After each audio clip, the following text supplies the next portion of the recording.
The sailing stones of Death Valley, moving rocks that nobody saw move.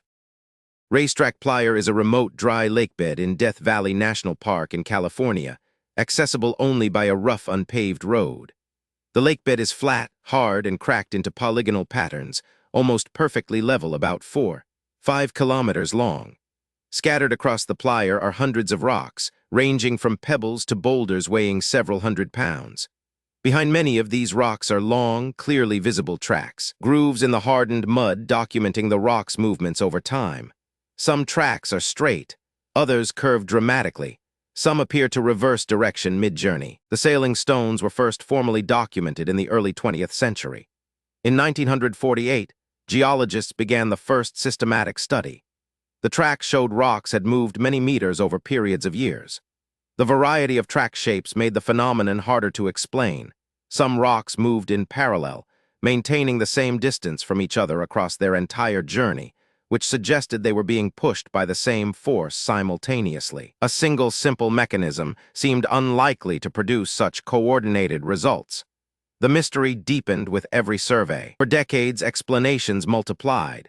Dust devils were proposed, rotating columns of air strong enough to move rocks. Magnetic fields, strong windstorms. A geologist named Robert Sharp conducted a systematic study from 1968 to 1974, placing stakes beside specific rocks and monitoring their positions. He confirmed the rocks moved but was never present when movement occurred. He proposed a theory involving wet, slippery mud and strong winds, reasonable but unable to fully account for the straight tracks and the movement of rocks weighing hundreds of pounds. The solution was ice, but not in the way earlier theories proposed. In December 2013, paleobiologist Richard Norris and his cousin James Norris, a retired engineer, set up a time-lapse camera array and GPS transponders attached to rocks on the playa. Winter rain flooded the playa to several inches. Overnight temperatures dropped below freezing, forming a thin sheet of ice over the entire lakebed. In the morning, sunlight began melting the ice at its edges, breaking it into large, floating panels. Light afternoon winds, as slow as 3 to 5 miles per hour, began pushing these ice panels across the flooded surface. The Norrises watched from a distance and confirmed on camera. The ice panels, as they moved across the flooded surface, pressed against rocks and pushed them slowly along. The rocks glided at speeds of a few meters per minute in paradoxically beautiful conditions. Thin ice floating on still water in bright sunlight, rocks silently carving tracks in the soft, wet mud beneath.